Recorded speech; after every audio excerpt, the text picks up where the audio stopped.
जय हिंद साथियों। तो कैसे हैं आप लोग? आशा करता हूं कि आप अच्छे होंगे, मस्त होंगे, स्वस्थ होंगे। अच्छा तो मैं भी था दोस्तों। पर अभी मैं आपको बताऊं कि इससे पहले जो हमारी क्लास हुई थी, तो आप कहेंगे कि अभी तो क्लास स्टार्ट हुई है, इससे पहले कहाँ क्लास होगी। मैं जो अभी आपकी क्लास लेने जा रहा हूँ, इससे पहले मैंने एक क्लास और ली है अभी, यानी इससे पहले मैंने क्लास और शूट की है। वो मेरी लगभग 1 घंटे की क्लास थी। उस घंटे की क्लास को जो मैंने शूट किया था वो हमारी क्लास LCM और SCF की थी। वहाँ मैंने LCM और SCM पूरा कंप्लीट फिनिश कर दिया उस वीडियो में। और बहुत मन से, जैसे मैं जिस उत्साह से और जिस खुशी से आता हूँ आपके बीच में अपने चैनल पर पढ़ाने के लिए, आप तक अपनी बात को, अपने कंटेंट को, अपनी भावनाओं को पहुँचाने के लिए, उसी उत्साह से मैंने उस वीडियो को बनाया। और जब उस वीडियो को बन जाने के बाद हमने देखा तो उसमें हमारी ऑडियो थी ही नहीं, यानी वीडियो तो बनी पूरी तरीके से, लेकिन उसमें आवाज़ रिकॉर्ड नहीं हो पाई। जिस उत्साह से मैंने वीडियो बनाई थी मैं हतोत्साहित हो गया। मैंने 1 घंटे की वीडियो है। अभी आप टाइम देखेंगे तो टाइम हो रहा है 1:30 AM, यानी रात का 1:30 बज रहा है, यानी रात के 1:38 हो रहा है। ये हमारी दूसरी वीडियो बन रही है। अब कहेंगे तो ये पहली वीडियो बन रही है आज की, क्योंकि अपलोड तो यही होने वाली है अगर इसकी ऑडियो ठीक हुई तो। वो पता नहीं कौन सा टेक्निकल ग्लिच था जिसकी वजह से हमारी ऑडियो रिकॉर्ड नहीं हो पाई। थोड़ा सा बुरा लगा, पूरी 1 घंटे की मेहनत खराब हो गई हमारी। पर हमने सोचा ऐसे हार नहीं मानते, असफलता एक चुनौती है, असफलता एक चुनौती है, इसे स्वीकार करो, गलती कहाँ हुई है देखो और सुधार करो। तो फिर से वीडियो बनाने के लिए दोस्तों हिम्मत को जुटाया और आंखों से बोला कि भैया जागना है और अभी सोने का समय नहीं है, चलिए बनाते हैं, क्योंकि कल वीडियो अपलोड भी करना है LCM और SCF क्लास। चलिए फिर शुरू करते हैं LCM से। आइए LCM। तो दोस्तों LCM क्या होता है? अब देखिए, इससे पहले वीडियो बना दी ना तो रिवीजन हो गया, बैक टू बैक रिवीजन हो गया। अब मैं जो बोल रहा हूँ ना, मुझे ऐसा लग रहा है जैसे मैं कहीं सुना हुआ है, ये मैंने चीज़ कहीं सुनी है। अगर मैं LCM में बोल रहा हूँ तो लग रहा है अरे LCM सुना हुआ है, SCF बोलूँगा तो लगेगा सुना हुआ है, क्योंकि इससे पहले मैं चिल्ला की पूरी वीडियो बना चुका हूँ और जिसकी इतनी वर्षी आवाज़ उसमें रिकॉर्ड नहीं हुई है। पूरी वीडियो खराब हो गई, सिर्फ उसमें वीडियो चल रही है। आवाज़ के नाम पर उसमें मच्छर, जितनी ये मच्छर भिनभिनाता है ना, करता है, वो वाली आवाज़ भी नहीं है उसमें। बड़ा बुरा लगा, पर चलिए कोई नहीं, शुरू करते हैं। LCM। तो दोस्तों LCM का मतलब होता है लीस्ट कॉमन मल्टीपल। आपने सुना होगा LCM और SCF के बारे में। हम जब छोटे थे, बचपन में जब हम 5-6 पढ़ते थे लगभग, तो उस टाइम पे क्या है ना कि जो हमारे बड़े भैया होते थे या जो भी हमारे रिलेटिव में बड़े होते थे वो हमसे पूछते थे कि तुमको जोड़ घटाव आता है? बोले हाँ आता है। अच्छा, भाग आती है? हाँ आती है। कि लासा माँ और लासा पासा आता है या लासा मासा आता है? ये लासा मासा क्या होता है? तो वो हमको लासा मासा सिखाते थे। वही लासा मासा जो था वही था LCM व SCF। वही क्या था? वही था LCM व SCF, यानी लघुत्तम समापवर्त्य। और जो आपका SCF था हाईएस्ट कॉमन जो फैक्टर होता है, यानी महत्तम समापवर्त्य। ठीक, तो जो LCM और SCF था वो है आपका LCM, यानी लीस्ट कॉमन मल्टीपल। तो उसमें से क्या था, आज हम LCM को समझेंगे कि LCM क्या होता है, LCM किस प्रकार निकालते हैं, LCM निकालने की विधि क्या होता है, और SCF क्या होता है, SCF किस प्रकार निकालते हैं, SCF निकालने की क्या विधि है। तो LCM और SCF दोनों का अंतर भी जानेंगे कि उन दोनों का अंतर क्या होता है। तो सबसे पहले हम LCM को समझते हैं, फिर उसके बाद SCF को समझेंगे। तो देखिए LCM क्या होता है। LCM का मतलब है लीस्ट कॉमन मल्टीपल, यानी लीस्ट, और C का मतलब है आपका कॉमन, और M का मतलब है मल्टीपल। यानी LCM का मतलब हो गया लीस्ट कॉमन मल्टीपल। अब आप कहेंगे लीस्ट कॉमन मल्टीपल मतलब, इसका मतलब लीस्ट माने होता है, लीस्ट का अर्थ होता है सबसे छोटा, सबसे छोटा। और कॉमन का मतलब होता है समान। क्या मतलब होता है? समान। और मल्टीपल का मतलब होता है आपका गुणज। यानी अगर कुछ संख्या लिखी हुई हैं और हमसे पूछ रहा है कि आप इसका LCM बताएं, तो LCM का मतलब होता है वहां पर लीस्ट कॉमन मल्टीपल, यानी सबसे छोटा समान गुणज। यानी उन जो संख्याएं दी हुई हैं उन संख्याओं में जो सबसे छोटा कॉमन अंक होगा, यानी जो सबसे छोटी कॉमन संख्या होगी, वही हमें दी हुई संख्याओं का LCM होगी, वही LCM होगा। हम इसको एग्जाम्पल की सहायता से अच्छे से समझेंगे। तो देखिए एलसीएम किस प्रकार निकालते हैं, एलसीएम क्या होता है, मैं इसको रफ कर देता हूं। देखिए एलसीएम, इस एलसीएम ने हमारा बहुत वक्त ज़ाया किया है, चलिए पर कोई नहीं, इसको आज आप तक पहुंचा के ही मानेंगे। एलसीएम यानी लीस्ट कॉमन मल्टीपल। अब हम एक एग्जांपल की सहायता से समझते हैं कि एलसीएम क्या होता है। एलसीएम मतलब लीस्ट कॉमन मल्टीपल। तो देखिए जो एलसीएम होता है, यानी हम एग्जांपल लेते हैं 4, 8, 12, यानी 4, 8 एंड 12 एलसीएम समझने के लिए। तो हम देखते हैं कि एलसीएम इसका किस प्रकार निकालते हैं। तो हमें और आपको पता है कि एक हमारा पारंपरिक तरीका है जिससे हम एलसीएम निकालते हैं, जिससे हमने एलसीएम आज तक सीखा है, और मोस्टली बच्चों का यही तरीका फेवरेट होता है। इसी तरीके से एलसीएम निकालते हैं और इसी तरीके से हमने एलसीएम निकालना सीखा भी है। तो देखिए इस तरीके से निकालते हैं। अच्छा जानिए, जिन संख्याओं का हम एलसीएम निकालते हैं, हम देखेंगे कि वो संख्याएं ऑड नंबर हैं या इवन नंबर है, यानी वो सम है या विषम है। अगर हमें दी गई संख्याओं में कोई सम संख्या है यानी इवन नंबर है, तो हम शुरुआत करेंगे हम 2 से।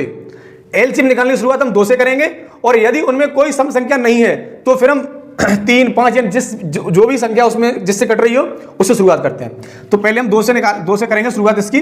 तो 2 से जब 4 का डिवाइड करते हैं तो कितना आता है 2, 8 का आता है 4 और 12 का आता है 6।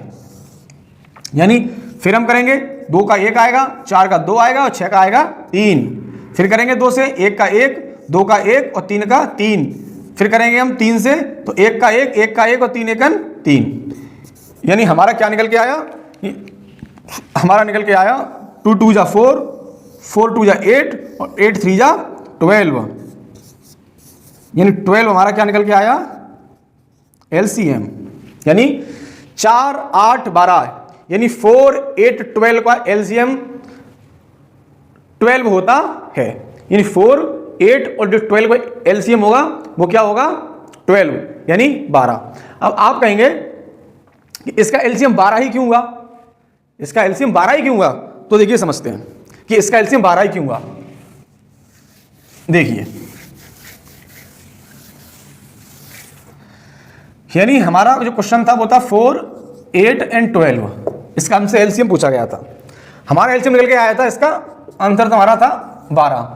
अब आप कह रहे होंगे इसका 12 ही क्यों निकल के आया, इसका जो एलसीएम है वो 12 ही क्यों निकल के आया। तो देखिए 4, 8, 12, इसकी लिखेंगे हम टेबल।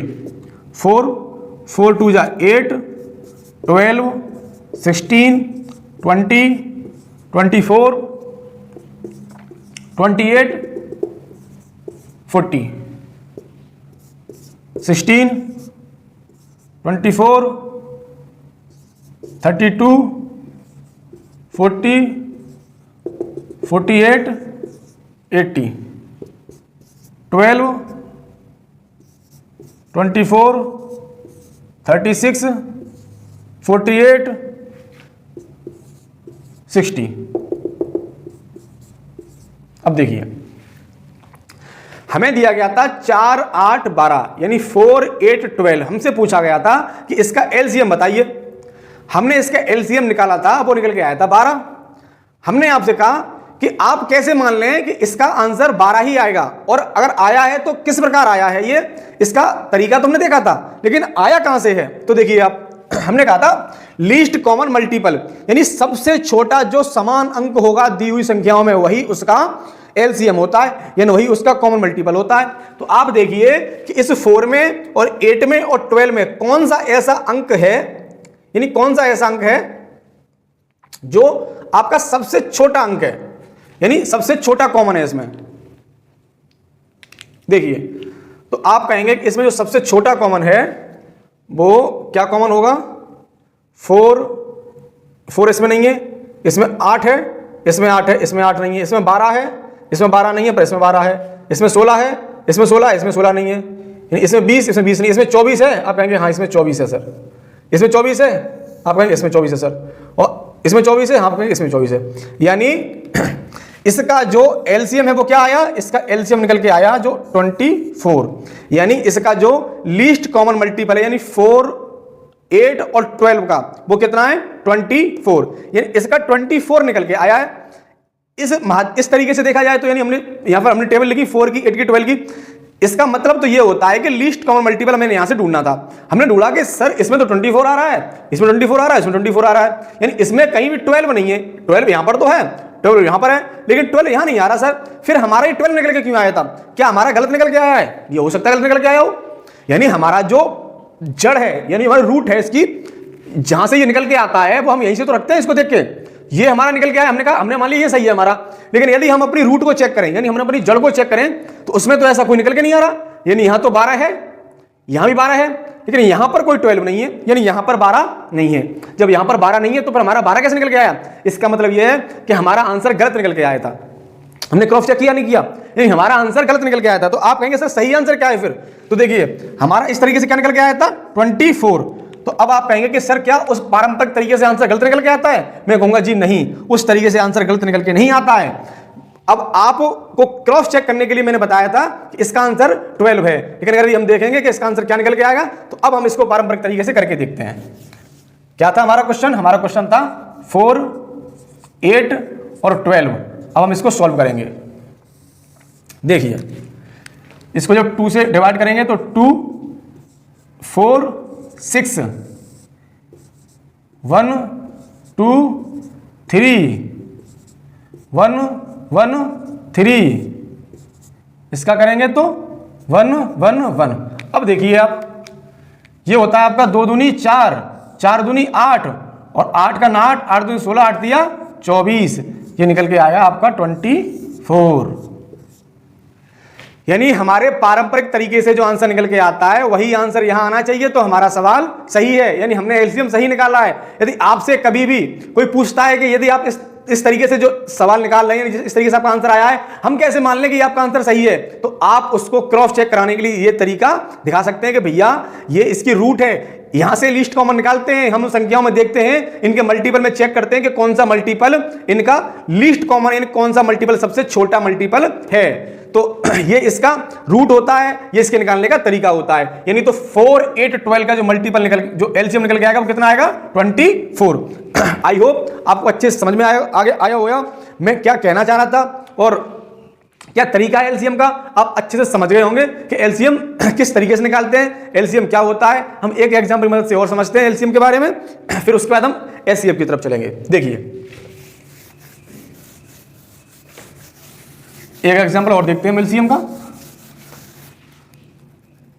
हमने एग्जांपल लिया आपका 12, 16 और ये आपका 21। ठीक, देखिए इसको करते हैं सॉल्व। हम 2 से शुरू करेंगे तो 12 का 6, 16 का 8 और 21 का 21, क्योंकि वो 2 से डिवाइड नहीं होता है। फिर 2 से काटेंगे 3, 8 का 4, 21 का 21। फिर हम 2 से काटेंगे 3 का 3, 4 का 2, 21 का 21। फिर हम काटेंगे 2 से तो 3, ये हो गया आपका 1 और ये हो गया आपका 21। फिर हम 3 से काटेंगे तो 3 का हो गया आपका 1, ये 1 और ये आपका हो गया 3 से 21 काटो कटेगा 7 बार। फिर 7 से काटोगे 1, 1, 1। यानी हमारा जो एलसीएम निकल के आएगा वो कितना निकल के आएगा? यानी 2 2 जा 4 और 4 2 जा 8 और 8 2 जा 16, यानी ये निकल के आया 16 × 3 × 7, यानी ये निकल के आया आपका 21 × 16। इसको सॉल्व करेंगे, यही हमारा आंसर होगा। देखिए सॉल्व कीजिए, ये 6, ये 1, 2, 3, यानी आपका आंसर निकल के आएगा 6, 3, 3, 336 इसका एलसीएम निकल के आया। यानी 12, 16, 21 का हम एलसीएम निकालेंगे तो हमारा कितना निकल के आएगा? 336। यानी 2 दूनी 4, 4 दूनी 8, 8 दूनी 16 और 16 का 16, 16 दूनी 32, 16 दिए 48 और 48 सत्ते कितने होते हैं? आप इसको क्रॉस चेक करके यहाँ देख भी सकते हैं। 48 गुणा 7, 7 8 56 की 6, कैरी हो गया आपका 5, 7 चौक 28 और 5 33। तो ये हमारा निकल गया एलसीएम। मुझे उम्मीद है कि आपको एलसीएम अच्छे से समझ में आया होगा कि एलसीएम क्या होता है, एलसीएम किस प्रकार निकालते हैं। ठीक है, अब हम देखेंगे कि हमारी जो मैथ की क्लास चल रही है वो लगभग हमारी 7 से 8 क्लास होगी हमारे चैनल पर मैथ की। हम इतने दिनों से मैथ की क्लास करा रहे हैं। तो कुछ आप दोस्तों के, कुछ साथियों के, हमारे के कुछ कमेंट आए हैं, मैं उनको देखता हूं।